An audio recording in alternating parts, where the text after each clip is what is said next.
तो राजस्थान के मुख्य सचिव बनाया गया है वो है सुधांश पंत। सुधांश पंत को राजस्थान के मुख्य सचिव नियुक्त किया गया है। अगला प्रश्न हम देखते हैं, हाल ही में राजस्थान के किन प्रतिभाओं को अर्जुन अवार्ड तथा द्रोणाचार्य अवार्ड मिला है?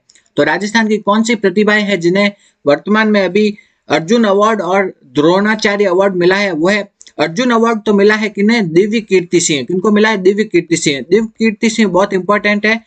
इनका संबंध किससे है? घुड़सवारी से है। इन्होंने अभी चीन के हांगझाऊ में आयोजित एशियन गेम्स में भारत को क्या दिलाया था? गोल्ड मेडल दिलाया था। तो दिव्य कीर्ति सिंह बहुत इंपॉर्टेंट है। अभी ये आपके असिस्टेंट प्रोफेसर एग्जाम में भी पूछा गया था दिव्य कीर्ति सिंह का प्रश्न कि इनका संबंध किससे है? घुड़सवारी से है।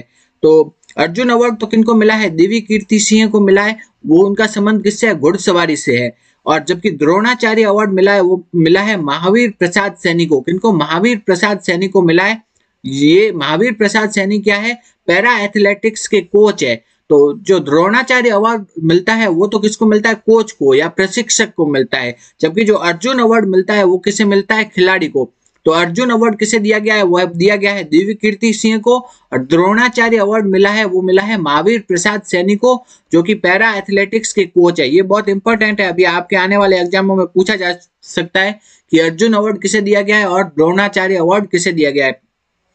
तो अर्जुन अवार्ड तो दिया गया है दिव्य कीर्ति सिंह को, वो घुड़सवारी से संबंधित है। और जबकि द्रोणाचार्य अवार्ड मिला है वो मिला है महावीर प्रसाद सैनी को, जो कि पैरा एथलेटिक्स खेलों के कोच है। आगे हम देखते हैं प्रधानमंत्री उज्ज्वला योजना।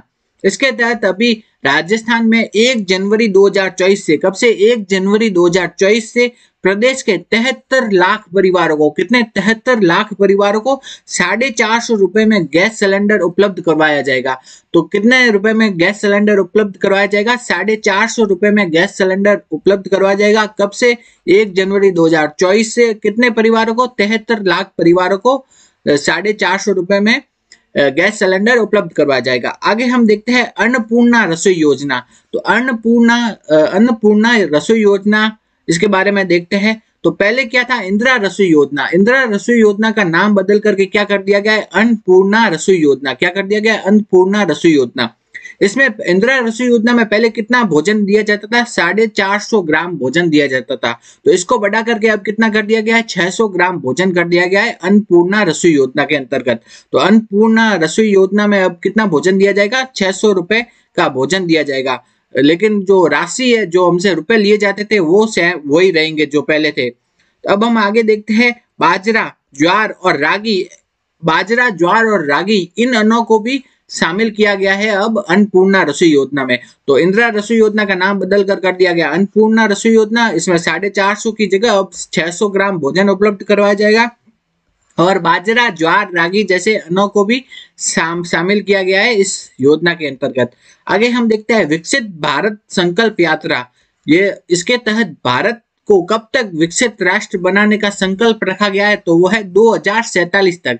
तो 2047 ईस्वी तक भारत को विकसित राष्ट्र बनाने का संकल्प रखा गया है। आगे हम देखते हैं अखिल भारतीय पुलिस महानिदेशक और महानिरीक्षक कॉन्फ्रेंस, इसका आयोजन कहाँ वो कब हुआ? तो इसका आयोजन हुआ 5 से 7 जनवरी 2024 को जयपुर में हुआ। तो अखिल भारतीय पुलिस महानिदेशक तथा महानिरीक्षक जो कॉन्फ्रेंस है उसका आयोजन हुआ 5 से 7 जनवरी 2024 को जयपुर में। आगे हम देखते हैं दिल्ली में आयोजित आत्मनिर्भर उत्सव 2024। आत्मनिर्भर उत्सव 2024 के अंतर्गत राजस्थान के किस कार्यक्रम को ब्रॉन्ज पुरस्कार प्रदान किया गया है? तो वो है 1 डिस्ट्रिक्ट 1 प्रोडक्ट, एक जिला एक उत्पाद। इस कार्यक्रम को जो आत्मनिर्भर उत्सव 2024 है उसके तहत क्या प्रदान किया गया है? ब्रॉन्ज पुरस्कार। कौन सा ब्रॉन्ज पुरस्कार प्रदान किया गया है?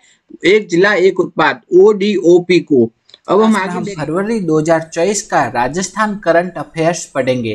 तो शुरू करते हैं। सबसे पहला प्रश्न देखते हैं, राजस्थान उच्च न्यायालय के मुख्य न्यायाधीश किन्हें बनाया गया है? तो राजस्थान उच्च न्यायालय के जो मुख्य न्यायाधीश बने हैं वो बने हैं मनिंद्र मोहन श्रीवास्तव। वो राजस्थान उच्च न्यायालय के 42वें चीफ जस्टिस बने हैं। तो राजस्थान उच्च न्यायालय के जो 42वें चीफ जस्टिस कौन बने हैं? वो बने हैं मनिंद्र मोहन श्रीवास्तव। आगे हम देखते हैं अगला प्रश्न की धर्म गार्जियन। धर्म गार्जियन क्या है? तो इंडियन आर्मी तथा Japan ground self defence force एक तो है इंडियन आर्मी और दूसरी कौन सी है, जापान की ग्राउंड सेल्फ डिफेंस फोर्स। तो इन दोनों का जो संयुक्त युद्धाभ्यास है वही क्या कहलाता है, धर्म गार्जियन। और ये कब हुआ था, ये हुआ था 25 फरवरी 2024 को महाजन फील्ड फायरिंग रेंज जो कि बीकानेर में है वहां पर हुआ था। तो धर्म गार्जियन क्या है, तो धर्म गार्जियन है इंडियन आर्मी और जापान की ग्राउंड सेल्फ डिफेंस फोर्स, इन दोनों का संयुक्त युद्धाभ्यास है। ये हुआ था 25 फरवरी 2024 को हुआ था, बीकानेर के महाजन फील्ड फायरिंग रेंज में हुआ था। नेक्स्ट हम देखते हैं करौली के किन किन स्थानों पर लौह अयस्क के भंडार मिले हैं। तो करौली के कौन कौन से स्थान है जहाँ पे कि लौह अयस्क के भंडार मिले हैं, वह है खोड़ा, डेडरोली, टोडपुरा, लीलोटी। ये सभी कहाँ है, हिंडोन सिटी करौली में स्थित है। तो हिंडोन सिटी करौली के स्थान है खोड़ा, डेडरोली, टोडपुरा, लीलोटी, वहाँ पे क्या मिले हैं, लौह अयस्क के भंडार मिले हैं। अगला प्रश्न हम देखते हैं राजस्थान के महाधिवक्ता यानी कि एडवोकेट जनरल किन्हें बनाया गया है। तो राजस्थान के एडवोकेट जनरल यानी कि महाधिवक्ता का जो पद ग्रहण किया है वो किन्होंने किया है, वह राजेंद्र प्रसाद गुप्ता ने। तो राजस्थान के जो नए महाधिवक्ता कौन बने हैं, वो बने हैं राजेंद्र प्रसाद गुप्ता। आगे हम देखते हैं अगला प्रश्न, बीकानेर के किन स्थानों पर सौर ऊर्जा संयंत्र की नींव रखी जाएगी। तो बीकानेर के कौन कौन से स्थान है जहां पर कि सौर ऊर्जा संयंत्र की नींव रखी गई है, वह है बरसिंहसर बीकानेर और दूसरा है करनीसर भाटियान बीकानेर। इन दोनों स्थानों पर बीकानेर के इन दोनों स्थानों पर क्या है, सौर ऊर्जा संयंत्र की नींव रखी गई है। एक तो है बरसिंहसर जो कि बीकानेर में है, दूसरा है करनीसर भाटियान जो कि बीकानेर में। इन दोनों स्थानों पर सौर ऊर्जा संयंत्र की नींव रखी गई है। आगे हम देखते हैं अगला प्रश्न, इंडिया स्टोन मार्ट के 12वें संस्करण का आयोजन कहाँ हुआ था। तो इंडिया स्टोन मार्ट है उसके 12वें संस्करण का आयोजन हुआ था JECC, ठीक है, JECC जो कि कहाँ है, सीतापुरा जयपुर में है। और इसका आयोजन कब से कब तक हुआ था, 1 से 4 फरवरी 2024 को इंडिया स्टोन मार्ट के 12वें संस्करण का आयोजन हुआ था। और कहाँ हुआ था, सीतापुरा जयपुर में, और 1 से 4 फरवरी 2024 को हुआ था। आगे हम देखते हैं बाउंस ऑफ जॉय कार्यक्रम। तो बाउंस ऑफ जॉय कार्यक्रम है, इसका आयोजन हुआ था 5 फरवरी 2024 को। तो बाउंस ऑफ जॉय कार्यक्रम का आयोजन हुआ था 5 फरवरी 2024 को। इसका आयोजन का मुख्य उद्देश्य क्या था, वो उद्देश्य यह था कि राजस्थान के स्कूलों में खेलकूद को बढ़ावा देना और दूसरा है खेल प्रतिभाओं को तराशने के लिए ये कार्यक्रम चलाया गया था। एक तो क्या है, राजस्थान के स्कूलों में क्या है, खेलकूद को बढ़ावा देना और खेल प्रतिभाओं को तराशना, इन दोनों उद्देश्यों को लेकर के क्या चलाया गया था, बाउंस ऑफ जॉय कार्यक्रम। और चलाया कब गया था, वह है 5 फरवरी 2024 को चलाया गया था। नमस्कार साथियों, मैं योगेश जोशी और इस क्लास में हम मार्च 2024 से जुलाई 2024 का जो राजस्थान करंट अफेयर्स है उसको इस क्लास में डिस्कस करेंगे। तो शुरू करते हैं। क्लास में हम मार्च 2024 का जो राजस्थान करंट अफेयर्स है उसको इस क्लास में हम डिस्कस करेंगे। तो सबसे पहले हम शुरू करते हैं, राजस्थान के किन कलाकारों को राष्ट्रीय संगीत नाटक अकादमी पुरस्कार प्रदान किया गया है। तो राजस्थान के ऐसे कौन कौन से कलाकार हैं जिनको कि राष्ट्रीय संगीत नाटक अकादमी पुरस्कार दिया गया है। तो वो है, तो जो राष्ट्रीय संगीत नाटक अकादमी पुरस्कार है वो 2022 और 2023 दोनों सालों के लिए दिया गया है साथ में। तो 2022 का जो संगीत नाटक अकादमी पुरस्कार है वो किन किन को दिया गया है वो देखते हैं। तो पहले है वसंत काबरा क्या है, एक सरोद वादक है, ठीक है। दूसरे कौन है, गफरुद्दीन मेवाती जोगी क्या है, एक भपंक वादक है। तीसरे कौन है, दौलत राम वैद जो कि एक अलाइड थिएटर आर्टिस्ट है। तो 2022 का जो संगीत नाटक अकादमी पुरस्कार है वो दिया गया है, पहले तो हो गए वसंत काबरा जो कि सरोद वादक है, दूसरे हो गए गफरुद्दीन मेवाती जोगी जो कि भपंक वादक है, तीसरे हो गए दौलत राम वैद जो कि अलाइड थिएटर आर्टिस्ट है, ठीक है। ये तो हो गए 2022 का संगीत नाटक अकादमी पुरस्कार विजेता। अब हम देखते हैं 2023 का जो संगीत नाटक अकादमी पुरस्कार का विजेता कौन है, वह है मोइनुद्दीन खान जो कि सारंगी के वादक है, ठीक है। तो ये याद रखना है कि 2022 और 2023 दोनों का साथ में दिया गया है राष्ट्रीय संगीत नाटक अकादमी पुरस्कार। 2022 के राष्ट्रीय संगीत नाटक अकादमी पुरस्कार के विजेता है वसंत काबरा, दूसरे है गफरुद्दीन मेवाती, जो कि तीसरे है दौलत राम वैद। और 2023 के जो राष्ट्रीय संगीत नाटक अकादमी पुरस्कार के विजेता है वो है मोइनुद्दीन खान, जो कि सारंगी वादन के लिए प्रसिद्ध है। नेक्स्ट हम देखते हैं राज्य जल संसाधन प्रणाली सूचना पोर्टल। तो राजस्थान में एक नया पोर्टल बनाया गया है जिसका नाम है राज्य जल संसाधन प्रणाली सूचना पोर्टल। तो ये लॉन्च कब किया गया है? तो ये लॉन्च किया गया है 15 मार्च 2024 को। तो इसका काम क्या है वो देखते हैं हम। तो राजस्थान के जो बांध है और जो नहरें है, तो बांध तथा नहरों के जल की रियल टाइम जानकारी को उपलब्ध कराने के लिए ये पोर्टल बनाया गया है। कौन सा? राज्य जल संसाधन प्रणाली सूचना पोर्टल। तो ये बनाया किसके लिए गया है कि बांध है और नहरें है, उनके जल को रियल टाइम जानकारी, उनके जल की जो रियल टाइम जानकारी है ना, उसको उपलब्ध करवाता है। उसके अलावा ये बाढ़ व सूखे के पूर्वानुमान भी बताता है। तो राज्य जल संसाधन प्रणाली सूचना पोर्टल है वो क्या क्या करता है? एक तो बाढ़ सूखे का पूर्वानुमान के बारे में बताता है। दूसरा है कि राजस्थान के बांध व नहरों के जो जल है उसकी रियल टाइम जानकारी देता है। नेक्स्ट हम देखते हैं भारत की पहली जियो हेरिटेज साइट किसे घोषित किया गया है? तो भारत की जो पहली जियो हेरिटेज साइट घोषित किया गया है वो है रामगढ़ क्रेटर, जो कि कहाँ है? 12 में। तो रामगढ़ क्रेटर जो कि 12 में है, उसे भारत की पहली जियो हेरिटेज साइट घोषित किया गया है। तो ये है क्या आखिर? तो 12 में क्या है? 650 करोड़ साल पहले क्या है? उल्का पिंड गिरने से एक 3 किलोमीटर व्यास का क्या बन गया था? क्रेटर। उसे ही क्या कहा जाता है? रामगढ़ क्रेटर। और उसे ही क्या घोषित किया गया है? भारत की पहली जियो हेरिटेज साइट घोषित किया गया है। तो भारत की पहली जियो हेरिटेज साइट कौन है? वह है रामगढ़ क्रेटर 12। आगे हम देखते हैं दिल्ली में आयोजित पैरा शूटिंग वर्ल्ड कप में राजस्थान के किस खिलाड़ी ने 2 सिल्वर मेडल जीते? तो राजस्थान के ऐसे कौन से खिलाड़ी हैं जिन्होंने कि पैरा शूटिंग वर्ल्ड कप में 2 सिल्वर मेडल जीते हैं? वह है रुद्रांश खंडेलवाल। रुद्रांश खंडेलवाल कहाँ के हैं? भरतपुर के। इन्होंने 2 सिल्वर मेडल जीते हैं पैरा शूटिंग वर्ल्ड कप में।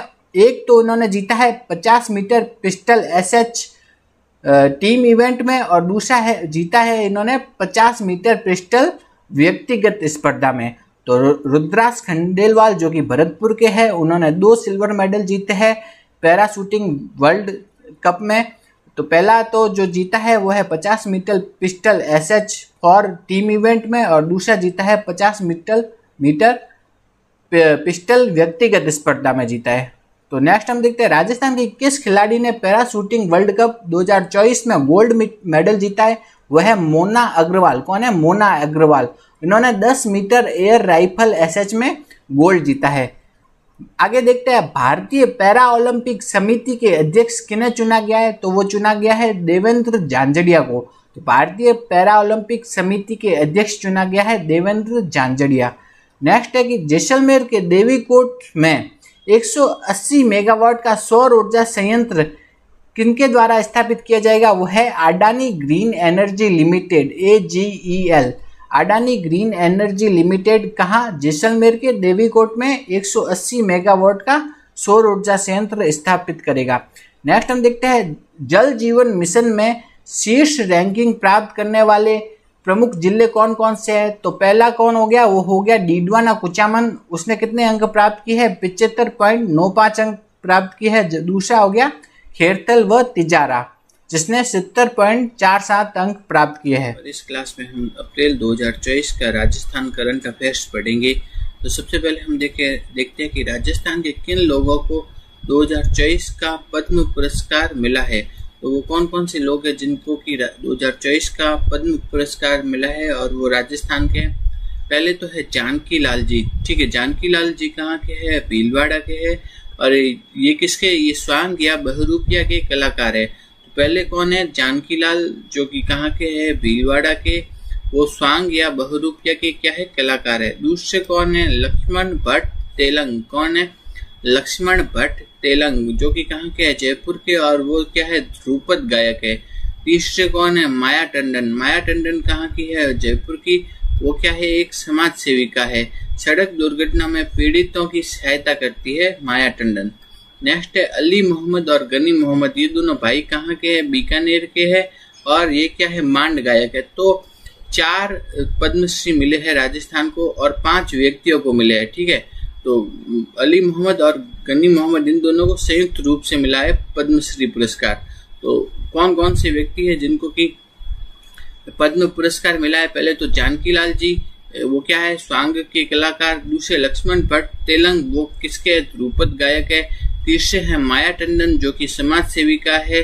चौथे कौन है, अली मोहम्मद और गनी मोहम्मद जो कि मांड गायक है, तो उनको मिला है पद्म पुरस्कार। नेक्स्ट हम देखते हैं Swami Vivekananda scholarship for academic excellence. क्या है, Swami Vivekananda scholarship for academic excellence योजना चालू की गई है राजस्थान सरकार के द्वारा, जिसके तहत क्या है 500 स्टूडेंट का चयन किया जाएगा, जिसमें से कि जो 300 विद्यार्थियों को विदेशी संस्थानों में पढ़ाई के लिए स्कॉलरशिप प्रदान की जाएगी। बाकी बचे हुए 200 विद्यार्थियों को क्या है देश के ही अच्छे संस्थानों में पढ़ाई के लिए स्कॉलरशिप प्रदान की जाएगी। तो क्या होगी, Swami Vivekananda scholarship for academic excellence. इसमें क्या है, टोटल 500 स्टूडेंट है, इनका चयन करेंगे। उसमें से 300 तो विदेश में पढ़ाई के लिए भेजे जाएंगे और 200 को देश के ही अच्छे संस्थानों में पढ़ाई के लिए स्कॉलरशिप प्रदान की जाएगी। तो Swami Vivekananda scholarship for academic excellence के तहत आगे हम देखते हैं पोषण ट्रैकर रिपोर्ट के अनुसार राजस्थान में कुपोषित बच्चों की संख्या कितनी है। तो राजस्थान में कुपोषित बच्चों की संख्या लगभग है 1.94 लाख, ठीक है। 1.94 लाख या 1.94 लाख है राजस्थान में जो कुपोषित बच्चों की संख्या। नेक्स्ट हम देखते हैं सबसे अधिक कुपोषित बच्चे किस जिले में है, वो है उदयपुर में, और सबसे कम कुपोषित जिले है जैसलमेर में। तो सबसे अधिक कुपोषित जिले उदयपुर में, सबसे कम कुपोषित जिले है सबसे कम कुपोषित बच्चे है वो है जैसलमेर जिले में। तो उदयपुर में कितने बच्चे कुपोषित है, वह है लगभग 12,000 और जैसलमेर में है लगभग 2,246 बच्चे कुपोषित है इस रिपोर्ट के अनुसार। नेक्स्ट है कि ऑस्ट्रेलिया के किस स्थान पर गणगौर फेस्टिवल 2024 का आयोजन किया गया है। तो गणगौर फेस्टिवल 2024 का आयोजन कहाँ किया गया है, मेलबर्न ऑस्ट्रेलिया में किया गया है गणगौर फेस्टिवल 2024 का आयोजन। नेक्स्ट है कि लोकसभा चुनाव 2024 के में आचार संहिता के उल्लंघन पर कड़ी निगरानी रखने हेतु भारत निर्वाचन आयोग द्वारा कौन सा ऐप बनाया गया है। तो वो ऐप है C vigil app. C vigil app किसके लिए बनाया गया है कि लोकसभा के चुनाव के दौरान आचार संहिता के में कोई भी उल्लंघन न हो, अगर उल्लंघन हो तो उसकी रिपोर्ट इस ऐप द्वारा हम चुनाव आयोग को कर सकते हैं, ठीक है। सी विजिल ऐप द्वारा कोई भी व्यक्ति आचार संहिता के उल्लंघन की रिपोर्ट दर्ज करवा सकता है। कौन से ऐप द्वारा, सी विजिल ऐप द्वारा। नेक्स्ट देखते हैं कि लोकसभा चुनाव जो 2024 हुआ था ना, वो कितने चरणों में हुआ था, 2 चरणों में, एक तो 19 और दूसरा 26 अप्रैल, 19 अप्रैल 26 अप्रैल, ठीक है। नेक्स्ट हम देखते हैं कि ये ऐप, ठीक है, तो लोकसभा चुनाव में ना कुछ ऐप थे जो कि महत्वपूर्ण थे, तो ये भी पूछ सकते हैं कि कौन सा ऐप क्या काम करता था, ठीक है। तो उनको अभी एक एक करके देखते हैं। सबसे पहला है कौन सा ऐप, सक्षम ऐप। सक्षम ऐप, इस ऐप के द्वारा क्या है, दिव्यांग मतदाताओं को सुविधा, रजिस्ट्रेशन, सूची में नाम खोजने, पोलिंग बूथ की जानकारी, मतदान केंद्र पर व्हील चेयर का अनुरोध करने की सुविधा प्रदान की जाती है कि कौन से ऐप द्वारा, सक्षम ऐप द्वारा। सक्षम ऐप मेनली किन के लिए था, दिव्यांग मतदाताओं के लिए था। इनके द्वारा वो अपना रजिस्ट्रेशन करवा सकते हैं, सूची में नाम खोज सकते हैं, पोलिंग बूथ कौन सा है उसकी जानकारी प्राप्त कर सकते हैं, और जो पोलिंग बूथ है उस पर क्या व्हील चेयर है उसके लिए अनुरोध कर सकते हैं सक्षम ऐप के द्वारा, ठीक है। तो सक्षम ऐप किनके लिए था, दिव्यांग मतदाताओं के लिए। नेक्स्ट है कि सुविधा कैंडिडेट ऐप। कौन सा है, सुविधा कैंडिडेट ऐप।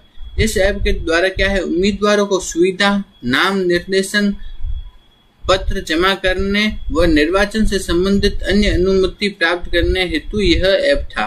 सुविधा कैंडिडेट ऐप के तहत क्या है, उम्मीदवारों को सुविधा, ठीक है, नाम निर्देशन पत्र जमा करने, निर्वाचन से संबंधित अन्य अनुमति प्राप्त करने हेतु था सुविधा कैंडिडेट ऐप। तीसरा क्या है, वोटर टर्न आउट ऐप। कौन सा है, वोटर टर्न आउट ऐप।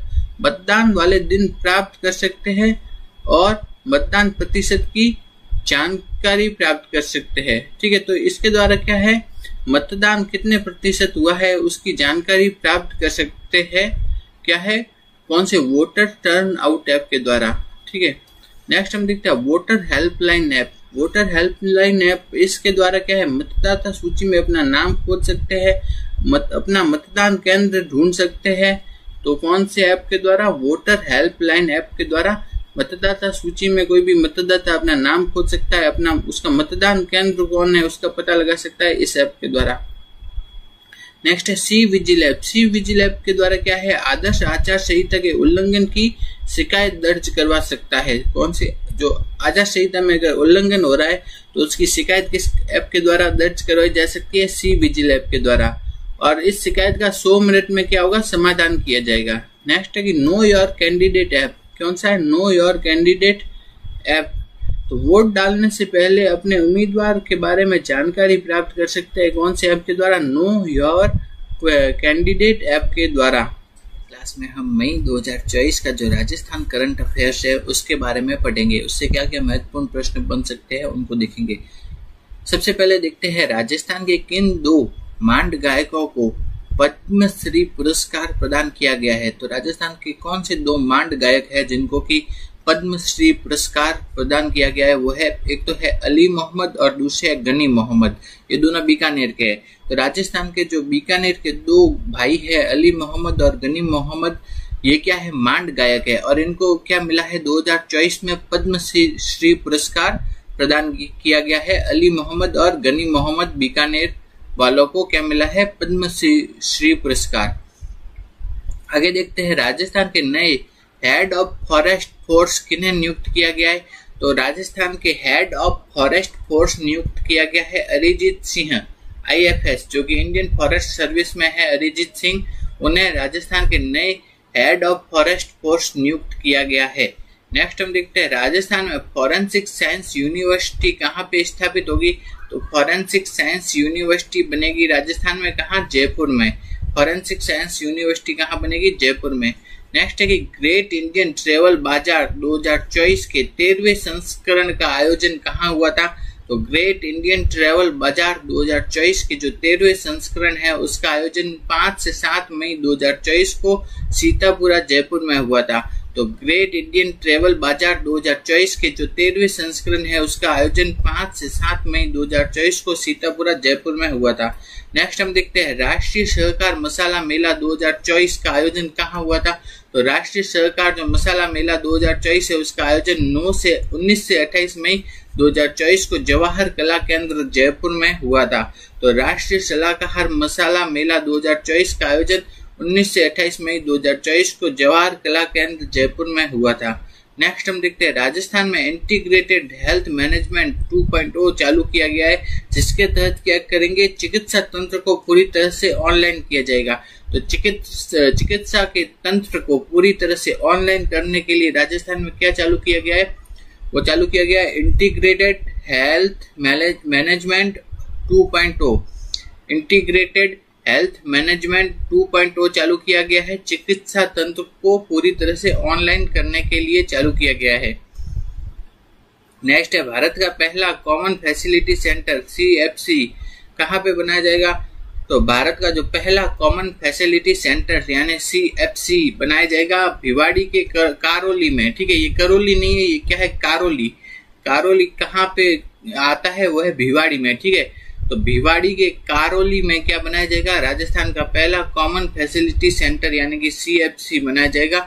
इसमें क्या है, इलेक्ट्रॉनिक सुविधाएं, सभी इलेक्ट्रॉनिक सुविधाएं एक ही स्थान पर उपलब्ध हो पाएगी।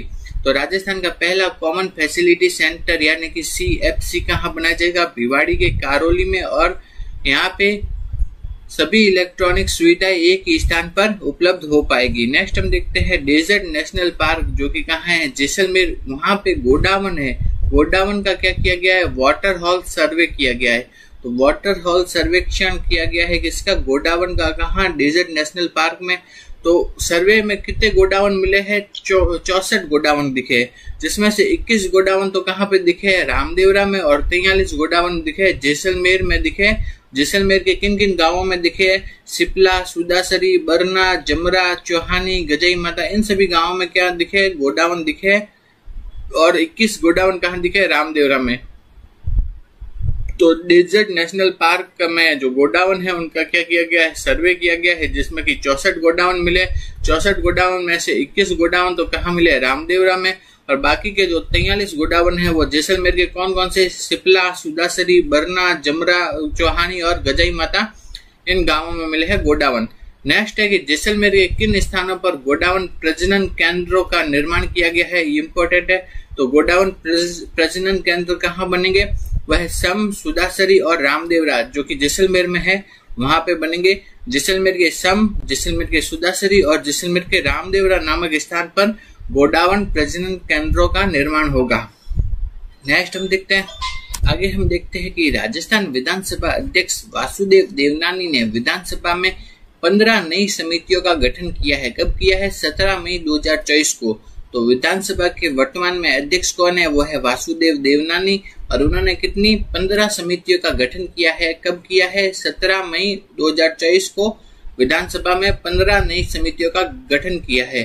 नेक्स्ट हम देखते हैं, इससे पहले 4 समितियों का गठन 17 अप्रैल 2024 को ही हो चुका है। तो 4 समितियां पहले कब बन गई थी, अप्रैल की 17 तारीख को बनी थी, और अब 15 समितियां कब बनाई हैं, मई की 17 तारीख को बनाई है। ठीक है, तो 4 समितियां कौन कौन सी बन गई थी, जनलेखा समिति, प्राक्कलन समिति क, प्राक्कलन समिति ख और राजकीय उपक्रम समिति। ये 4 समितियां तो पहले ही अप्रैल में बन गई थी।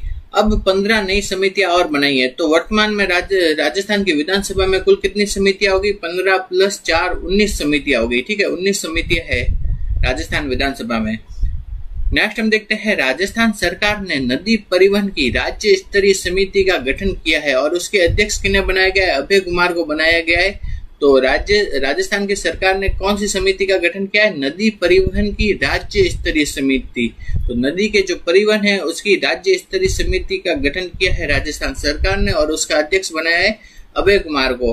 और इस समिति का गठन क्यों किया है, क्योंकि कच्छ जो कहाँ है, गुजरात है, वहां से बाड़मेर तक वाटर वे बनाने के लिए इस समिति का गठन किया है। तो कच्छ गुजरात से लेकर के राजस्थान के बाड़मेर तक क्या बनाना है, वाटर वे बना रहे हैं। उसके कारण ही किसका गठन किया है, वो किया है नदी परिवहन की राज्य स्तरीय समिति का गठन किया गया है। नेक्स्ट हम देखते हैं, world para athletics grand prix 2024 में कांस्य पदक जीतने वाले जो खिलाड़ी है वो कौन है, बंटी जागीड़। ठीक है, तो बंटी जागीड़ ने world para athletics grand prix 2024 में कांस्य पदक जीता है, वो कि चूरू के थिरपाली बड़ी गांव के है। तो चूरू के थिरपाली बड़ी स्थान के कौन है, बंटी जागीड़, जिन्होंने की world para athletics grand prix 2024 में कौन सा पदक जीता है, कांस्य पदक। नेक्स्ट हम देखते हैं, 2021-22 का सर्वश्रेष्ठ विश्वविद्यालय का कुलाधिपति पुरस्कार किसे दिया गया है, वह MLSU मोहनलाल सुखाड़िया यूनिवर्सिटी उदयपुर को दिया गया है। तो 2021-22 का सर्वश्रेष्ठ विश्वविद्यालय का कुलाधिपति पुरस्कार दिया गया है मोहनलाल सुखाड़िया यूनिवर्सिटी उदयपुर को दिया गया है। क्लास में हम जून 2024 का जो राजस्थान करंट अफेयर्स है उसको पढ़ेंगे। तो शुरू करते हैं। सबसे पहले हम देखते हैं, राज्य मानवाधिकार आयोग के नए अध्यक्ष किन्हें नियुक्त किया गया है। तो राज्य मानवाधिकार आयोग के जो नए अध्यक्ष बने हैं वो बने हैं न्यायमूर्ति गंगाराम मूलचंदानी। कौन बने हैं, गंगाराम मूलचंदानी बने हैं राज्य मानवाधिकार आयोग के नए अध्यक्ष। तो राज्य मानवाधिकार आयोग के नए अध्यक्ष कौन बने हैं, वो बने हैं गंगाराम मूलचंदानी। नेक्स्ट हम देखते हैं अगले प्रश्न में देखते हैं, राजस्थान के नए मुख्य निर्वाचन अधिकारी किन्हें नियुक्त किया गया है। तो राजस्थान के जो नए मुख्य निर्वाचन अधिकारी बने हैं वो बने हैं नवीन महाजन। कौन, नवीन महाजन बने हैं राजस्थान के नए मुख्य निर्वाचन अधिकारी। ठीक है, निर्वाचन आयुक्त और निर्वाचन अधिकारी अलग अलग चीज होती है। ठीक है, तो मुख्य निर्वाचन अधिकारी बने हैं, कौन बने हैं, वो बने हैं नवीन महाजन। नेक्स्ट हम देखते हैं, 2024 का बाल साहित्य पुरस्कार किन्हें दिया गया है, प्रहलाद सिंह जोरडा जो कि नागौर के हैं, उनको उनकी रचना म्हारी डानी के लिए 2024 का बाल साहित्यकार पुरस्कार दिया गया है। किनको दिया गया है, प्रहलाद सिंह जोरडा जो कि कहाँ है, नागौर के है, और उनकी रचना क्या है, म्हारी डानी। उसके लिए उन्हें 2024 का बाल साहित्यकार पुरस्कार दिया गया है प्रहलाद सिंह जोरडा को, जो कि नागौर के है। आगे हम देखते हैं, 2024 का युवा साहित्यकार पुरस्कार किन्हें दिया गया है। तो 2024 का युवा साहित्यकार पुरस्कार दिया गया है सोनाली सुथार, जो कि बीकानेर की है। उनको उनकी रचना शुद्ध सौंदू जग आंगणे, क्या है, शुद्ध सौंदू जग आंगणे, उसके लिए पुरस्कार दिया गया है सोनाली सुथार को, जो कि बीकानेर की है। कौन सा पुरस्कार है? युवा साहित्यकार पुरस्कार दिया गया है। नेक्स्ट है कि राजस्थान की किस महिला नेता को woman tourism minister of the year का अवार्ड दिया जाएगा? तो woman tourism minister of the year का अवार्ड दिया जाएगा, वो दिया जाएगा दिया कुमारी को। नेक्स्ट हम देखते हैं 18वीं लोकसभा चुनाव में राजस्थान के बारे में देखते हैं। तो राजस्थान में लोकसभा की सीटें कितनी है? 25 सीटें हैं। जबकि जो 18वीं लोकसभा का चुनाव हुआ था उसमें से 25 सीटों में से 14 सीटें तो कौन जीते? बीजेपी। 8 सीटें जीती थी कांग्रेस, 1 सीट जीती है भारतीय आदिवासी पार्टी, 1 सीट जीती है आरएलपी और 1 सीट जीती है कम्युनिस्ट पार्टी या सीपीएम। ठीक है, ये जीती है। अब हम देखते हैं राजस्थान में जो 6 विधायक है एमएलए, जो एमएलए के पद पे थे और उन्होंने क्या लोकसभा का चुनाव लड़ा था, तो उसमें 6 में से 5 एमएलए क्या हुए जी विधानसभा क्या है वो सांसद बन गए। ठीक है, तो विधानसभा के कितने 6 विधायक वो क्या बन चुके हैं? सांसद बन चुके हैं। उसमें 6 विधायकों ने लोकसभा का चुनाव लड़ा था, जिसमें से कि 5 जो भूतपूर्व विधायक थे वो अब क्या बन चुके हैं? सांसद बन चुके हैं। ठीक है, तो कौन कौन से विधायक थे जो कि लोकसभा का चुनाव जीत करके सांसद बने? वो 5 सांसद है। वो है, एक तो है मुरारी लाल मीणा, दूसरे है हरीश मीणा, तीसरे है राजकुमार रौत, फिर है ब्रजेंद्र ओलिया। ठीक है, तो 5 विधायक है। ठीक है, नेक्स्ट हम देखते हैं राजस्थान में कितनी महिलाएं लोकसभा चुनाव जीतकर सांसद बनी है। तो राजस्थान की कितनी महिलाएं हैं जो कि लोकसभा का चुनाव जीतकर के सांसद बनी है? वो है 3 महिलाएं। एक तो है मंजू शर्मा, फिर है महिमा सिंह, संजना जाटव। ये 3 महिला है जो कि लोकसभा का चुनाव जीतकर सांसद बनी है। तो राजस्थान से जो सांसद कितनी महिलाएं हैं? वो है 3 महिलाएं। एक तो है मंजू शर्मा, दूसरी महिमा सिंह और तीसरी संजना जाटव। ये 3 महिलाएं हैं जो कि लोकसभा का चुनाव जीत करके क्या बनी है? सांसद बनी है। नेक्स्ट हम देखते हैं राजस्थान के कितने सांसदों को मंत्री परिषद में स्थान मिला है। तो 4 सांसदों को मंत्री परिषद में स्थान मिला है। वो कौन कौन से है? पहले है गजेंद्र सिंह शेखावत, दूसरा भूपेंद्र यादव, तीसरे अर्जुन लाल मेघवाल और चौथे है भागीरथ चौधरी। इनको क्या केंद्रीय मंत्री परिषद में स्थान मिला है। नेक्स्ट हम देखते हैं राजस्थान का दूसरा खरमोर ब्रीडिंग सेंटर कहाँ पे बनेगा। तो दूसरा खरमोर ब्रीडिंग सेंटर बनेगा सोरसन 12 में, जबकि पहला कहाँ पे स्थित है? अजमेर में स्थित है। नेक्स्ट देखते हैं कि बीकानेर के पूकल तथा छत्तरगढ़ में, फलोदी के बड़ला में तथा जैसलमेर के बोडाना, इन स्थानों पर क्या स्थापित किए जाएंगे? सोलर पार्क स्थापित किए जाएंगे। तो पूगल व छत्तरगढ़ कहाँ है? बीकानेर में। बड़ला कहाँ है? फलोदी में। और बोडाना कहाँ है? जैसलमेर में। यहाँ पे क्या स्थापित किए जाएंगे? सोलर पार्क स्थापित किए जाएंगे। नेक्स्ट देखते हैं कि राजस्थान में टेक्सटाइल पार्क कहाँ पे बनेगा। तो टेक्सटाइल पार्क बनेगा, वो बनेगा भीलवाड़ा में बनेगा टेक्सटाइल पार्क। इस क्लास में हम जुलाई 2024 का जो सूजस बुलेटिन अखबार है, जो कि राजस्थान के सूचना व जनसंपर्क विभाग द्वारा जारी किया जाता है, उसमें जुलाई 2024 का जो राजस्थान करंट अफेयर्स है उसको इस क्लास में हम डिस्कस करेंगे। तो यह आपके आने वाली परीक्षाओं के लिए महत्वपूर्ण हो सकता है। तो सबसे पहले देखते हैं श्री मोहनलाल लाठर बने राजस्थान के मुख्य सूचना आयुक्त। तो राजस्थान के नए मुख्य सूचना आयुक्त कौन बने हैं? तो राजस्थान के नए मुख्य सूचना आयुक्त बने हैं मोहनलाल लाठर। कौन है? श्री मोहनलाल लाठर बने हैं राजस्थान के नए मुख्य सूचना आयुक्त। तो ये प्रश्न आपसे पूछ सकते हैं कि राजस्थान के जो नए मुख्य सूचना आयुक्त का पद किन्होंने ग्रहण किया है, वह श्री मोहनलाल लाठर ने राजस्थान के नए मुख्य सूचना आयुक्त का पद ग्रहण किया है। ठीक है, मुख्य सूचना के आयुक्त के अलावा सूचना आयुक्त के पदों पर भी नियुक्ति की गई है। तो सूचना आयुक्त कौन कौन बने हैं? वह पहले तो है श्री सुरेश चंद्र गुप्ता, दूसरे है श्री महेंद्र कुमार पारक और तीसरे कौन है? श्री टीकाराम शर्मा। तो इन तीनों को क्या बनाया गया है? सूचना आयुक्त। और जबकि मुख्य सूचना आयुक्त बने हैं मोहनलाल लाठर। ठीक है, तो मुख्य सूचना आयुक्त का तो पद किन्होंने ग्रहण किया है? श्री मोहनलाल लाठर ने।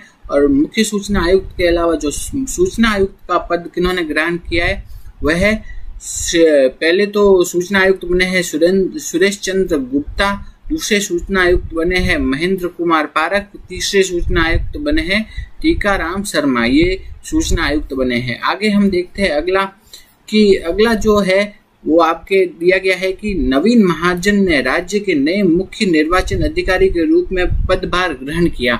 तो राज्य के नए मुख्य निर्वाचन अधिकारी, ठीक है, तो नए मुख्य निर्वाचन अधिकारी कौन बने? नवीन महाजन। तो राजस्थान के मुख्य निर्वाचन अधिकारी के रूप में पद किन्होंने ग्रहण किया है? वो किया है नवीन महाजन ने। नेक्स्ट हम देखते हैं अगला जो है उसमें देखते हैं कि ना किशनगढ़, झालावाड़ तथा भीलवाड़ा, इन 3 जगहों में क्या है? फ्लाइंग स्कूल खोले जाएंगे। फ्लाइंग स्कूल मतलब ऐसे स्कूल जहां पर की जो विमान उड़ाने संबंधी जो शिक्षा प्रदान की जाएगी, ठीक है। फ्लाइंग स्कूल कहाँ खोले जाएंगे? एक तो किशनगढ़, दूसरा झालावाड़ और तीसरा भीलवाड़ा। इंपॉर्टेंट है, आपके एग्जाम में आ सकता है, ठीक है। किशनगढ़ वाला तो बहुत इंपॉर्टेंट है, आने की पूरी संभावना है, ठीक है। तो किशनगढ़, झालावाड़ और भीलवाड़ा, इन 3 जगह पे क्या है? आपके फ्लाइंग स्कूल खोले जाएंगे। नेक्स्ट हम देखते हैं कोटा में ग्रीनफील्ड एयरपोर्ट बनाया जाएगा। तो ग्रीनफील्ड एयरपोर्ट राजस्थान में कहाँ पे बनाया जाएगा? वो बनाया जाएगा कोटा में। नेक्स्ट है साथ ही जयपुर में एरो सिटी बनाई जाएगी जिसमें कि होटल, रेस्टोरेंट सहित विभिन्न आधारभूत सुविधाएं विकसित की जाएगी। तो ये 3 चीजें हो गई। देखो, एक तो है फ्लाइंग स्कूल। फ्लाइंग स्कूल कहाँ पे खोले जाएंगे? किशनगढ़, झालावाड़ और भीलवाड़ा में। ग्रीनफील्ड एयरपोर्ट कहाँ बनाया जाएगा? ग्रीनफील्ड एयरपोर्ट बनाया जाएगा कोटा में, ठीक है। नेक्स्ट है कि एरो सिटी कहाँ बनाई जाएगी? एरो सिटी बनाई जाएगी जयपुर में। तो ये तीनों चीजें याद रखनी है। नेक्स्ट हम देखते हैं नीति आयोग है। नीति आयोग है उसके द्वारा पूरे देश में कब से 4 जुलाई से क्या है? संपूर्णता अभियान चालू किया गया है। तो नीति आयोग द्वारा क्या चालू किया गया है? संपूर्णता अभियान कब से? 4 जुलाई से चालू किया गया है। और ये कब तक चलेगा? ये चलेगा 30 सितंबर तक चलेगा, ठीक है। तो 4 जुलाई से 30 सितंबर तक पूरे देश में क्या चलेगा? संपूर्णता अभियान, ठीक है। और ये चालू किसने किया है? नीति आयोग ने। 4 जुलाई से 30 सितंबर तक देश में संपूर्णता अभियान चलेगा और ये चालू किया है नीति आयोग ने, ठीक है। इस अभियान के यह अभियान क्या है? आकांक्षी जिला कार्यक्रम यानी ADP, आकांक्षी जिला कार्यक्रम में चयनित देश के 112 जिलों में और आकांक्षी ब्लॉक कार्यक्रम ABP में चयनित 329 जिलों के 500 ब्लॉक में संचालित किया जा रहा है। तो है ना, संपूर्णता अभियान है ना कि कहाँ संचालित किया जा रहा है? तो संपूर्णता अभियान है पूरे देश के, है ना, 112 जिले हैं। 112 जिलों को किस में सम्मिलित किया गया है? आकांक्षी जिला कार्यक्रम में सम्मिलित किया है, ठीक है। और पूरे देश के 500 ब्लॉक है उनको किस में सम्मिलित किया गया है? आकांक्षी ब्लॉक कार्यक्रम में सम्मिलित किया है। तो पूरे देश के 112 जिलों में और 500 ब्लॉक में ये क्या है? संपूर्णता कार्यक्रम चलाया जाएगा। तो ये याद रखना है थोड़ा। अपन को मेन क्या याद रखना है कि राजस्थान के कितने 5 जिले और 27 ब्लॉक में ये चलेगा। तो राजस्थान के कितने जिले? 5 जिले और 27 ब्लॉक में चलेगा संपूर्णता कार्यक्रम, ठीक है। संपूर्णता अभियान चलेगा कितने जिलों में? 5 जिलों में और 27 ब्लॉक में चलेगा। तो राजस्थान के कौन से 5 जिले हैं जहाँ पे कि संपूर्णता अभियान चलेगा? तो राजस्थान के 5 जिले कौन से हैं?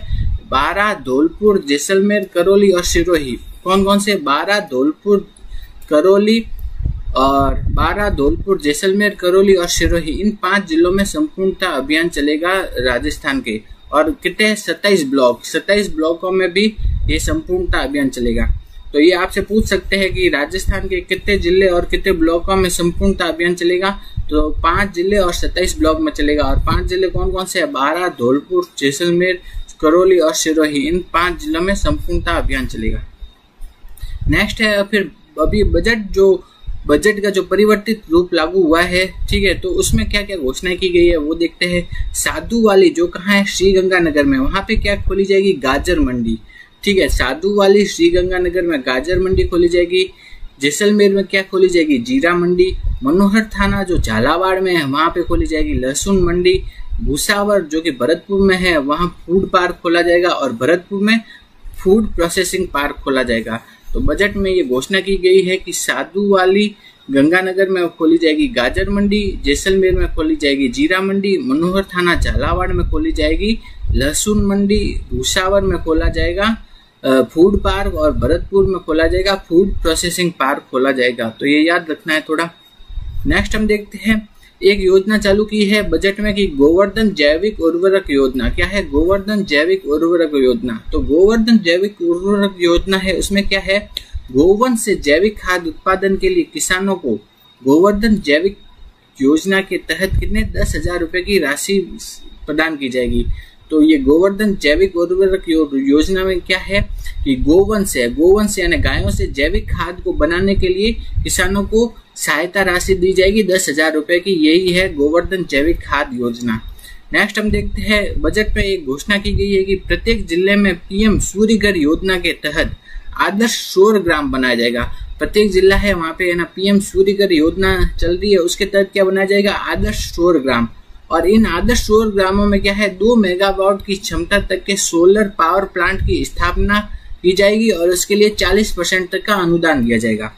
ठीक है, तो ये घोषणा की है बजट में कि प्रत्येक जिले में क्या है, पीएम सूर्य घर योजना के तहत क्या बनाया जाएगा, आदर्श सौर ग्राम। प्रत्येक जिले में बनेगा आदर्श सौर ग्राम बनेगा और उसमें 2 मेगावाट की सोलर पावर प्लांट लगाने के लिए 40% तक का क्या दिया जाएगा, अनुदान दिया जाएगा। तो प्रत्येक जिले में क्या है, क्या खोला जाएगा, आदर्श सौर ग्राम। और उस आदर्श सौर ग्राम में क्या है, 2 मेगावाट की क्षमता का जो सोलर पावर प्लांट लगाने के लिए क्या दिया जाएगा, 40% तक का अनुदान दिया जाएगा।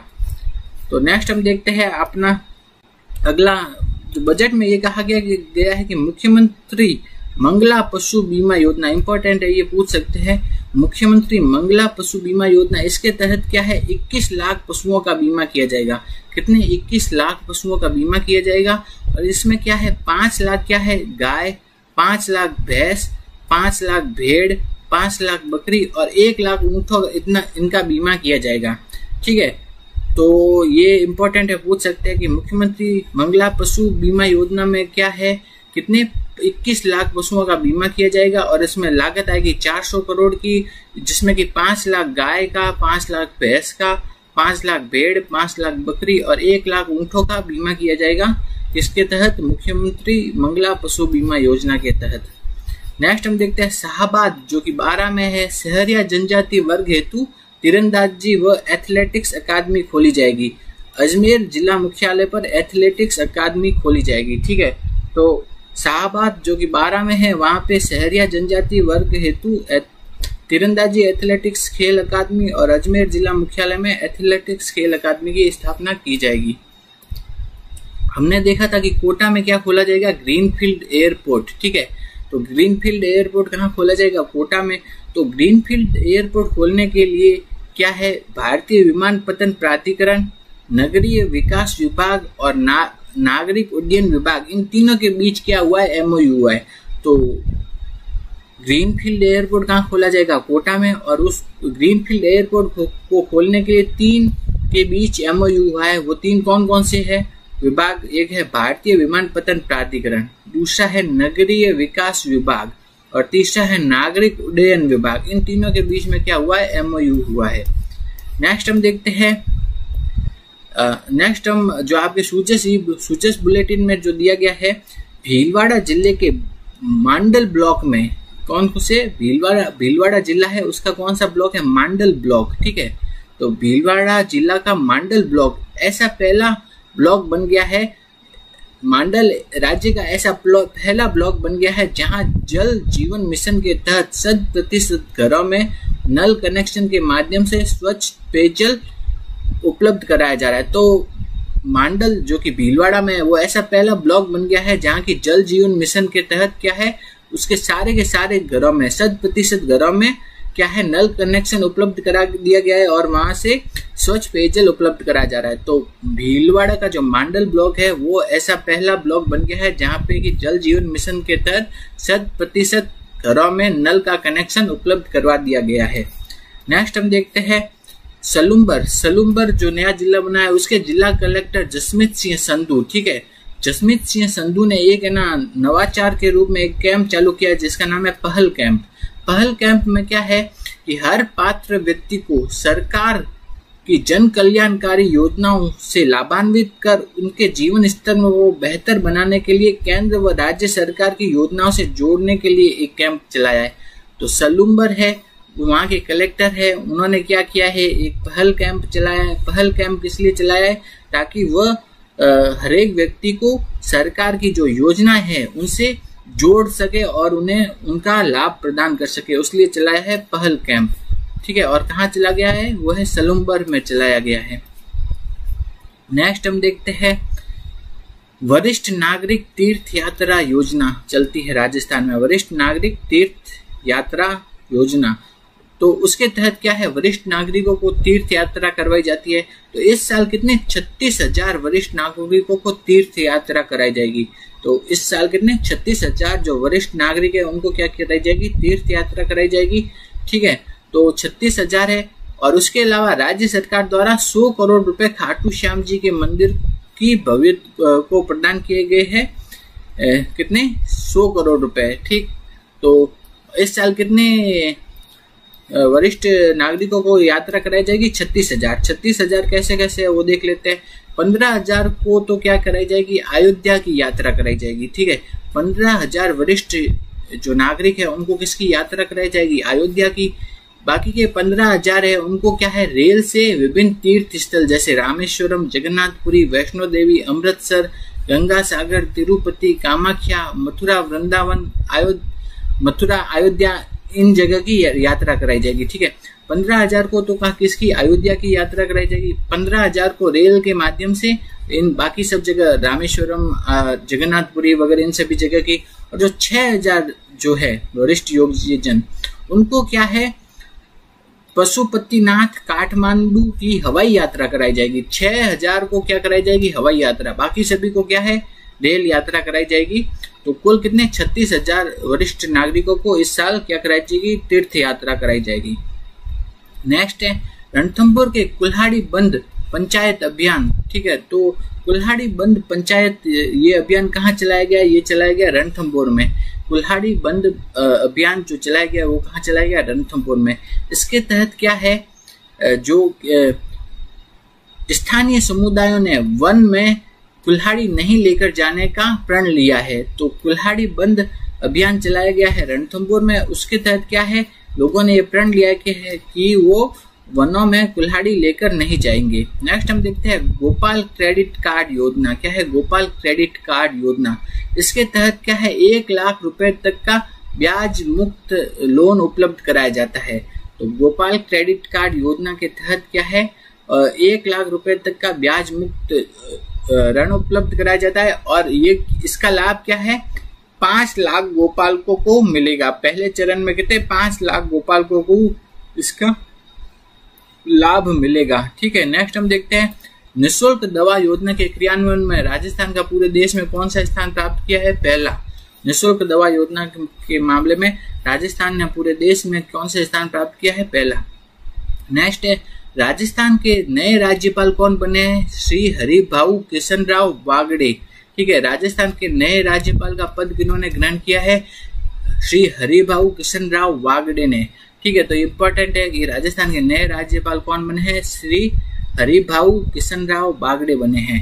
ठीक है, और उनको शपथ किन्होंने दिलाई है, वो है मुख्य न्यायाधीश मनिंद्र मोहन श्रीवास्तव। मुख्य न्यायाधीश राजस्थान के मुख्य न्यायाधीश कौन है, मनिंद्र मोहन श्रीवास्तव। उन्होंने श्री हरिभाऊ किशनराव वागड़े को राज्यपाल की शपथ दिलाई है।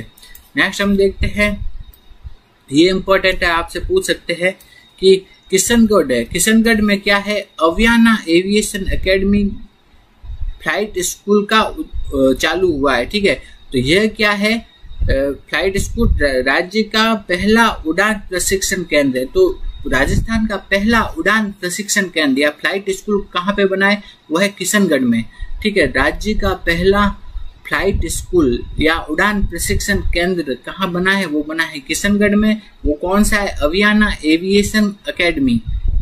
अवियाना एविएशन एकेडमी जो फ्लाइट स्कूल है वो बना है किशनगढ़ में। वो है राजस्थान का पहला क्या है, फ्लाइट स्कूल या उड़ान प्रशिक्षण केंद्र है। ये इंपॉर्टेंट है, ये आपके एग्जाम में आने की पूरी संभावना है कि राजस्थान का जो पहला फ्लाइट स्कूल या उड़ान प्रशिक्षण केंद्र कहाँ बना है, किशनगढ़ में। और उसका नाम क्या है, Aviana aviation academy flight school.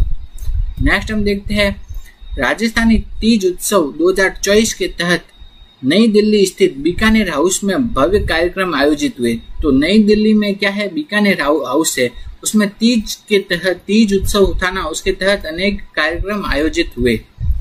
Next हम देखते हैं राष्ट्रपति श्रीमती द्रौपदी मुर्मू जी को फिजी के सर्वोच्च नागरिक सम्मान companion of the order of Fiji से सम्मानित किया गया है। ठीक है, तो राष्ट्रपति द्रौपदी मुर्मू जी को क्या मिला है? Companion of the order of Fiji, इस सम्मान से सम्मानित किया गया है। नेक्स्ट हम देखते हैं 75वां राज्य स्तरीय वन महोत्सव, इसका आयोजन कहाँ किया जाएगा? वो किया जाएगा दूदू में। राजस्थान का जो 75वां राज्य स्तरीय वन महोत्सव है उसका आयोजन कहाँ किया जाएगा? दूदू में किया जाएगा इसका आयोजन। नेक्स्ट हम देखते हैं राजस्थान अक्षय ऊर्जा प्रमोशन सम्मेलन कब है? ये इसका आयोजन हुआ 8 अगस्त 2024 को। ठीक है, राजस्थान अक्षय ऊर्जा प्रमोशन सम्मेलन जो है उसका आयोजन हुआ 8 अगस्त 2024 को। इसमें क्या है? RVUN और गेल के मध्य क्या हुआ? MOU हुआ। ठीक है, जिसके तहत 1000 मेगावाट अक्षय ऊर्जा का उत्पादन होगा। 1000 मेगावाट अक्षय ऊर्जा का क्या होगा? उत्पादन होगा। नेक्स्ट है कि कृषि संकाय में पढ़ाई को प्रोत्साहित करने के लिए, ठीक है, कृषि संकाय में पढ़ाई को प्रोत्साहित करने के लिए क्या राज्य सरकार ने एक स्कीम निकाली है, जिसमें क्या है? कृषि विषय लेकर अध्ययन करने वाली 11वीं 12वीं की कक्षा की छात्राओं को प्रतिवर्ष 15,000 रुपए की राशि प्रदान की जाएगी। अगर आपने एग्रीकल्चर लेकर के 11वीं और 12वीं की है ना किसी छात्रा ने, तो उसको हर साल कितने 15,000 रुपए की राशि प्रदान की जाएगी। और अगर एग्रीकल्चर में स्नातक या स्नातकोत्तर करने पर उन छात्राओं को कितनी 25,000 रुपए की, और एग्रीकल्चर में PhD करने पर उन छात्राओं को प्रतिवर्ष 40,000 रुपए की छात्रवृत्ति प्रदान की जाएगी। तो एग्रीकल्चर में ना आगे पढ़ाई करने के लिए प्रोत्साहन देने के लिए राज्य सरकार ने अनेक स्कीम निकाली है। जैसे कि 11वीं 12वीं कर रहे हो एग्रीकल्चर में तो कितने प्रतिवर्ष 15,000 रुपए देगी सरकार। अगर एग्रीकल्चर में स्नातक करो तो प्रतिवर्ष कितने 25,000 रुपए देगी, और एग्रीकल्चर में PhD करो तो प्रतिवर्ष 40,000 रुपए देगी सरकार द्वारा। नेक्स्ट हम देखते हैं राजस्थान के जो मुख्य सचिव है वो कौन है? श्री सुधांशु पंत है। और राजस्थान के पुलिस महानिदेशक कौन है? UR साहू है राजस्थान के पुलिस महानिदेशक। हम देखेंगे तो सबसे पहला प्रश्न है कि जो बीकानेर है, बीकानेर के कौन से स्थान? पूगल तथा छत्तरगढ़। ठीक है, तो बीकानेर के कौन से स्थान है? पूगल तथा छत्तरगढ़। तथा जैसलमेर के है बोडाना, जैसलमेर के बोडाना में, और तथा बीकानेर के पूगल व छत्तरगढ़ में सोलर पार्क स्थापित किए जाएंगे। तो ये पूछ सकते हैं कि बीकानेर के कौन से स्थान है? पूगल तथा छत्तरगढ़ में, और जैसलमेर के बोडाना, इनमें यहाँ पे क्या है? सोलर पार्क स्थापित किए जाएंगे। नेक्स्ट हम देखते हैं PM सूर्य घर मुक्त बिजली योजना के अंतर्गत प्रत्येक जिले में आदर्श सौर ग्राम बनाए जाएंगे। प्रत्येक जिले में क्या है? आदर्श सौर ग्राम बनाए जाएंगे। नेक्स्ट हम देखते हैं अगला क्या है? 2750 किलोमीटर से अधिक लंबाई के 9 ग्रीनफील्ड एक्सप्रेस वे बनाए जाएंगे। तो कितने ग्रीनफील्ड एक्सप्रेस वे बनाए जाएंगे? वो है 9 ग्रीनफील्ड एक्सप्रेस वे बनाए जाएंगे। कि राजस्थान में कितने 9 ग्रीनफील्ड एक्सप्रेस वे बनाए जाएंगे। ठीक है, तो ये भी पूछ सकते हैं कि कितने ग्रीनफील्ड एक्सप्रेस वे बनाए जाएंगे? 9। नेक्स्ट हम देखते हैं राजस्थान में इंडस्ट्रियल पॉलिसी कब? अभी 2024 में।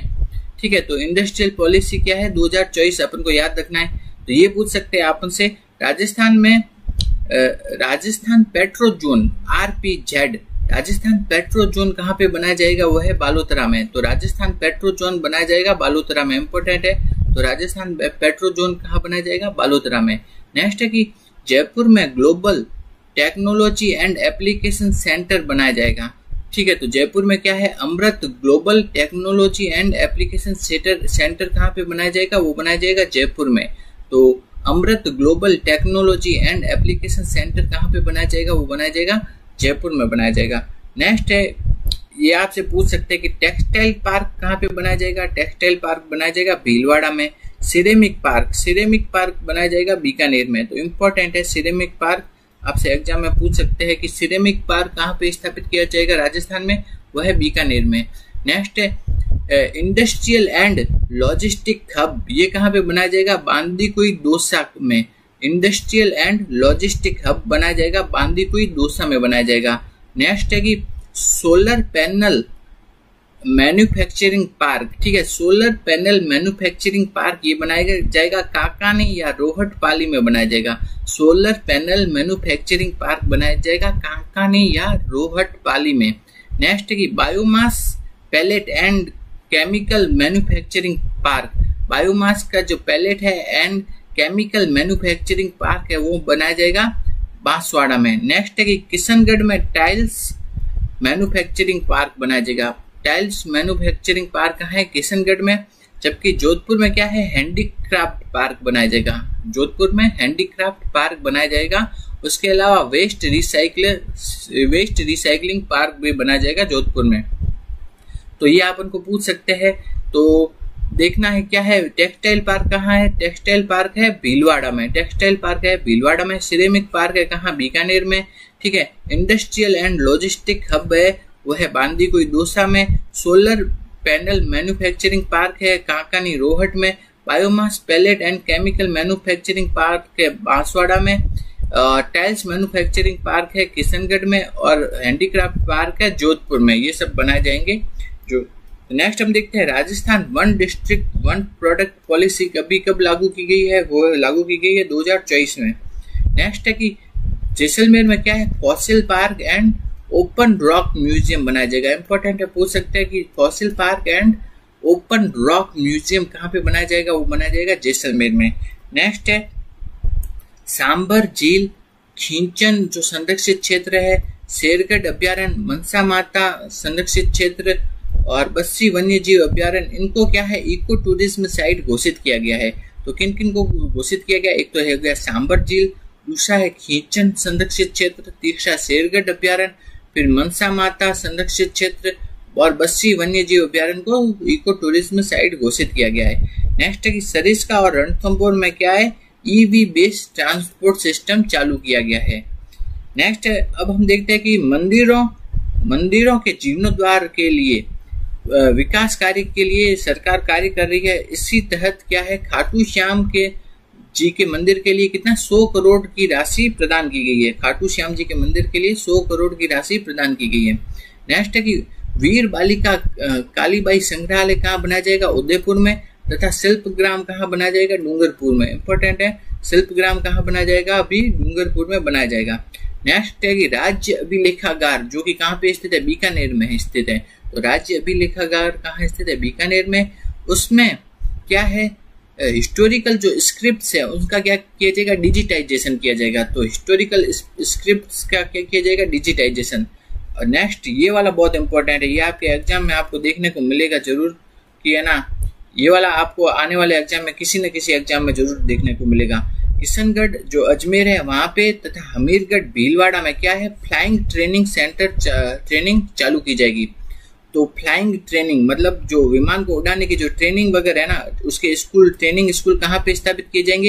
एक तो किशनगढ़ और दूसरा क्या है? हमीरगढ़ जो कि भीलवाड़ा में है, वहां पे फ्लाइंग ट्रेनिंग स्कूल चालू किए जाएंगे। तो इम्पोर्टेंट है बहुत ज्यादा कि किशनगढ़ तथा हमीरगढ़ में क्या है? फ्लाइंग ट्रेनिंग स्कूल चालू किए जाएंगे, फ्लाइंग ट्रेनिंग शुरू की जाएगी। नेक्स्ट है कि जालाना जयपुर में forest and wild life training and come management institute चालू किया जाएगा। तो वाइल्ड लाइफ की जो ट्रेनिंग है उसका जो इंस्टीट्यूट है वो कहाँ पे चालू किया जाएगा? वो है जालाना जयपुर में। वाइल्ड लाइफ ट्रेनिंग इंस्टीट्यूट चालू किया जाएगा कहाँ? जालाना जयपुर में। नेक्स्ट है अलवर में क्या है? एक नया बायोलॉजिकल पार्क बन रहा है। ठीक है। नेक्स्ट है, आगे देखते हैं क्या क्या इंपॉर्टेंट चीज है। भरतपुर, बीकानेर व अजमेर में क्या है? Rajasthan institute of technology RIT बनाया जाएगा। भरतपुर, बीकानेर और अजमेर में RIT Rajasthan institute of technology बना जाएगा। नेक्स्ट है वास्तु एवं ज्योतिष का जो सेंटर ऑफ एक्सीलेंस कहाँ बनाया जाएगा? जयपुर में। वास्तु एवं ज्योतिष का सेंटर ऑफ एक्सीलेंस बनाया जाएगा जयपुर में। नेक्स्ट है खेल नीति कब अभी लागू की है? 2024 में खेल नीति लागू की है। नेक्स्ट हम देखते हैं माँ योजना। ठीक है, माँ योजना का फुल फॉर्म क्या है? मुख्यमंत्री आयुष्मान आरोग्य। तो ये आपसे फुल फॉर्म भी पूछ सकते हैं कि मुख्यमंत्री आयुष्मान आरोग्य, ये है माँ योजना। ठीक है, इसके तहत शिशुओं एवं छोटे बच्चों के इलाज के लिए क्या है? पेडियाट्रिक पैकेज दिया जा रहा है। तो माँ योजना में क्या है? शिशु और छोटे बच्चों के इलाज के लिए क्या है? पेडियाट्रिक पैकेज प्रदान किया जाता है। नेक्स्ट है अजमेर में क्या है, आयुर्वेद योग एवं प्राकृतिक चिकित्सा विश्वविद्यालय खुलेगा। इंपॉर्टेंट है, आयुर्वेद योग एवं प्राकृतिक चिकित्सा विश्वविद्यालय कहाँ खुलेगा, अजमेर में खुलेगा। और जबकि इसका जो महाविद्यालय खुलेगा वो खुलेगा महवा दौसा में। तो आयुर्वेद योग और प्राकृतिक चिकित्सा का विश्वविद्यालय खुलेगा अजमेर में। नेक्स्ट है मुख्यमंत्री स्वनिधि योजना। मुख्यमंत्री स्वनिधि योजना इसके तहत क्या है, शहरी क्षेत्रों एवं कस्बों के जो स्ट्रीट वेंडर है ना उनके लिए है। मुख्यमंत्री स्वनिधि योजना क्या है, शहरों के जो स्ट्रीट वेंडर है उनके लिए चालू की गई है। नेक्स्ट है आंगनवाड़ी केंद्रों में अब क्या है, सप्ताह में 3 दिन दूध उपलब्ध करवाया जाएगा। आंगनवाड़ी केंद्रों में भी अब क्या किया व्यवस्था की गई है कि सप्ताह के 3 दिन उन्हें बच्चों को दूध उपलब्ध करवाया जाएगा।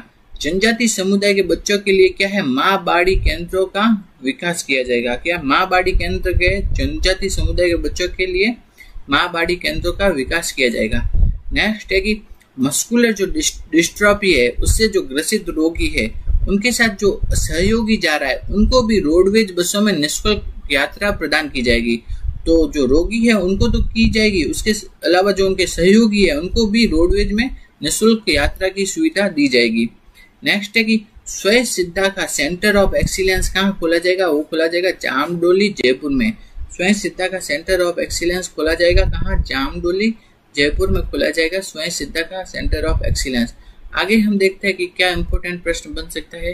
तो हाँ, ये भी इम्पोर्टेंट है कि जो भूसावर भरतपुर में क्या खोला जाएगा, फूड पार्क, और भरतपुर में क्या फूड प्रोसेसिंग पार्क खोला जाएगा। भूसावर भरतपुर में क्या है, फूड पार्क, जबकि भरतपुर में क्या है, फूड प्रोसेसिंग पार्क खोला जाएगा।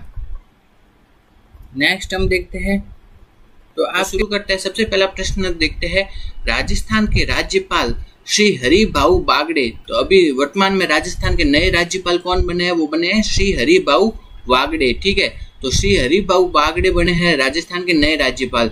तो राजस्थान के राज्यपाल श्री हरि भाऊ बागड़े ने 15 अगस्त को राजभवन में एक युद्ध स्मारक टैंक, क्या है, युद्ध स्मारक टैंक का लोकार्पण किया है। उसका नाम क्या है, तो उस युद्ध स्मारक टैंक का नाम है T55। क्या है, T55। तो हाल ही में राजस्थान के राज्यपाल श्री हरि भाऊ बागड़े ने राजभवन में 15 अगस्त 2024 को एक युद्ध स्मारक टैंक का लोकार्पण किया है। उस युद्ध स्मारक टैंक का नाम क्या है, वो है T55। क्या है, T55, T55, T55। तो क्या याद रखना है हमको, T55 क्या है, एक युद्ध स्मारक टैंक है। उसका लोकार्पण किन्होंने किया है, राज्यपाल श्री हरि भाऊ बागड़े ने किया है। कहाँ किया है, राजभवन में किया है। कब किया है, 15 अगस्त 2024 को किया है। ठीक है, नेक्स्ट हम देखते हैं आगे। राजस्थान को निवेश हब बनाने के लिए राइजिंग राजस्थान कार्यक्रम का आयोजन कब किया जाएगा, वो किया जाएगा 9 से 11 दिसंबर 2024 के बीच में किया जाएगा। तो राजस्थान को क्या बनाने के लिए, निवेश का हब बनाने के लिए। ठीक है, निवेश का हब बनाने के लिए राइजिंग राजस्थान नामक जो कार्यक्रम है उसका आयोजन किया जाएगा। वो किया जाएगा 9 से 11 दिसंबर 2024 को किया जाएगा। तो ये याद रखना है कि राइजिंग राजस्थान जो कार्यक्रम है उसका आयोजन होगा 9 से 11 दिसंबर 2024 को। राइजिंग राजस्थान जो कार्यक्रम है उसका जो आयोजन होगा वो कब होगा, वो होगा 9 से 11 दिसंबर 2024 को होगा। और किसके लिए है, राजस्थान को निवेश का हब बनाने के लिए इसका आयोजन किया जाएगा। नेक्स्ट हम देखते हैं अगला देखते हैं कि माँ वाउचर योजना। क्या है, माँ वाउचर योजना। तो माँ वाउचर योजना का जो फुल फॉर्म है वो क्या है, वो देखते हैं सबसे पहले। तो माँ का फुल फॉर्म क्या है, M का मतलब है मुख्यमंत्री, A का मतलब है आयुष्मान, और अगले A का मतलब है आरोग्य।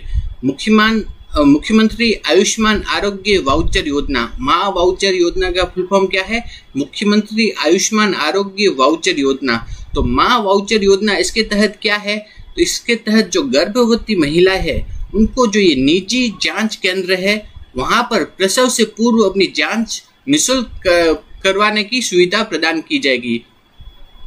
तो माँ वाउचर योजना है, तो राजस्थान सरकार ने एक योजना चालू की है माँ वाउचर योजना। क्या है, माँ वाउचर योजना मतलब मुख्यमंत्री आयुष्मान आरोग्य वाउचर योजना। इसके तहत क्या है कि जो गर्भवती महिलाएं हैं उनको अपने प्रसव से पूर्व की जांचें है वो निजी जांच केंद्रों पर निःशुल्क कराने की सुविधा प्रदान की जाएगी। किस योजना के तहत? माँ वाउचर योजना, यानी कि मुख्यमंत्री आयुष्मान आरोग्य वाउचर योजना के तहत की जाएगी।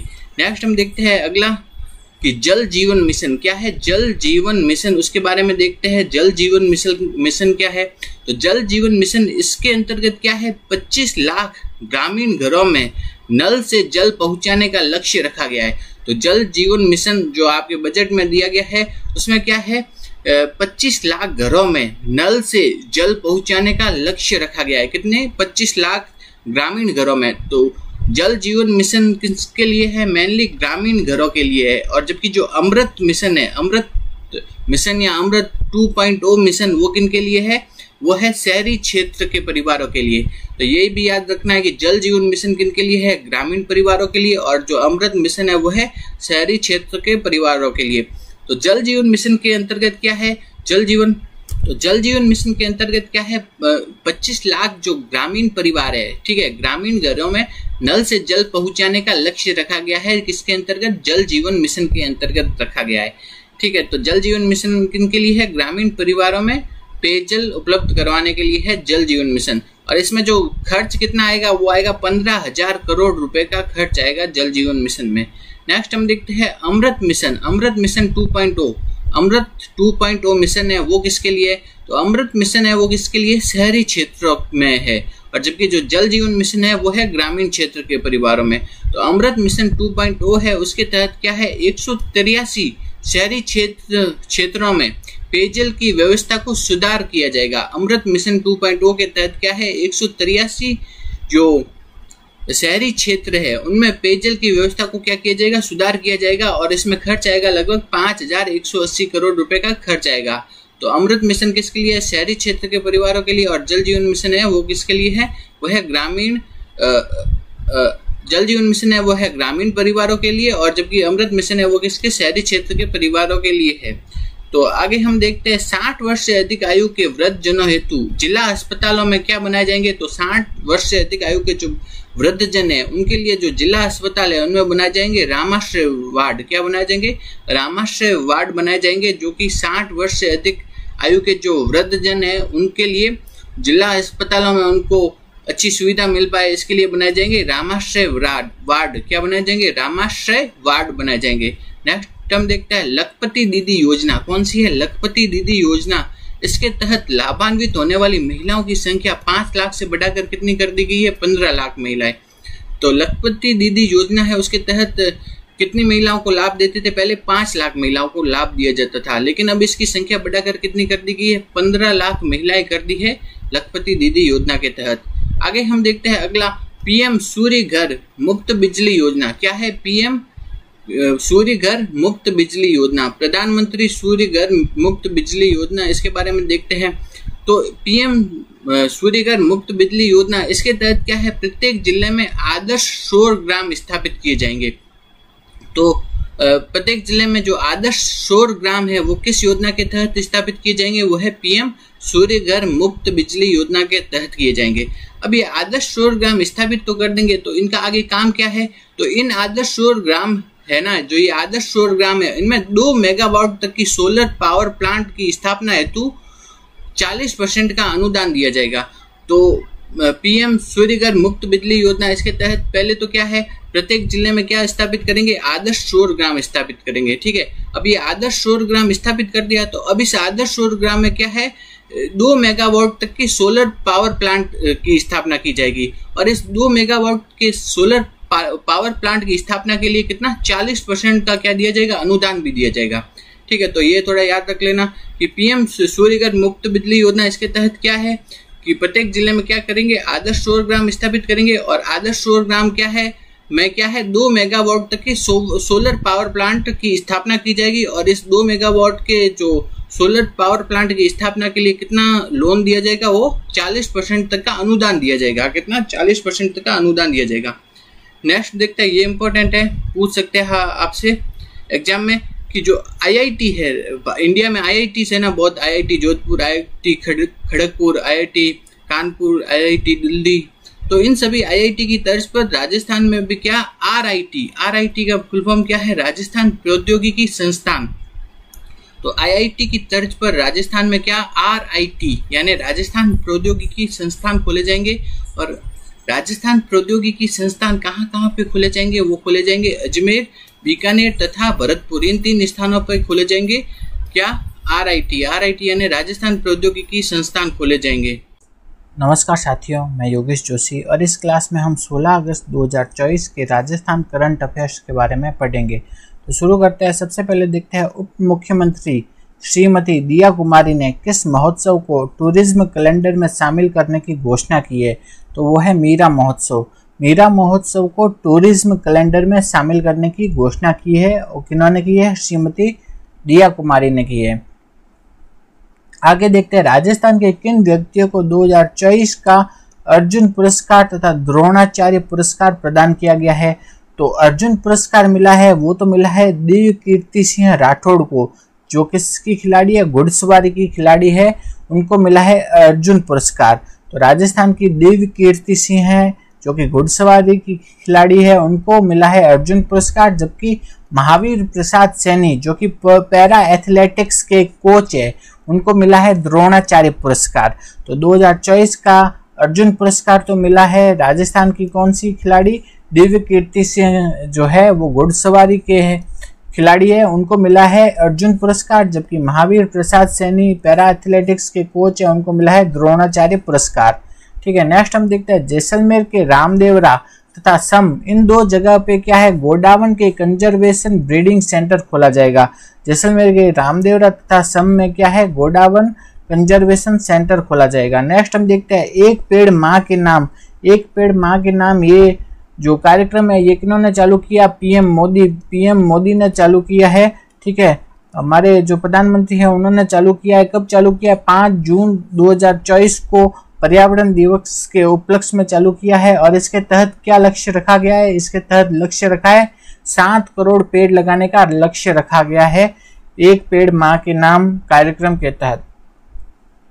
आगे हम देखते हैं माँ बाड़ी जो केंद्र है उन पर कार्यरत शिक्षा कर्मियों, महिला सहयोगिनियों, इनके वेतन में कितने की वृद्धि की जाएगी, वह 10% की वृद्धि होगी इन सभी के वेतन में। नेक्स्ट हम देखते हैं रसोई गैस सिलेंडर योजना, इसके तहत कितना है, वो एक गैस सिलेंडर कितने रुपए में प्रदान किया जा रहा है, वह है 450 रुपए में प्रदान किया जा रहा है रसोई गैस सिलेंडर योजना के तहत। नेक्स्ट हम देखते हैं जो किसान सम्मान निधि है उसके तहत पहले कितने 6000 रुपए मिलते थे, अब उसको बढ़ा करके कितना कर दिया गया है, 8000 रुपए कर दिए गए हैं। किसान सम्मान निधि के अंतर्गत दी जाने वाली राशि कितनी कर दी गई है, 8000 रुपए। नेक्स्ट है हरियाणा स्थित हथीनी कुंड बैराज, जो हरियाणा का हथीनी कुंड बैराज है ना, उससे यमुना के जल को पाइपलाइन द्वारा राजस्थान में लाने के लिए केंद्र सरकार तथा हरियाणा सरकार के बीच एक MOU हुआ है।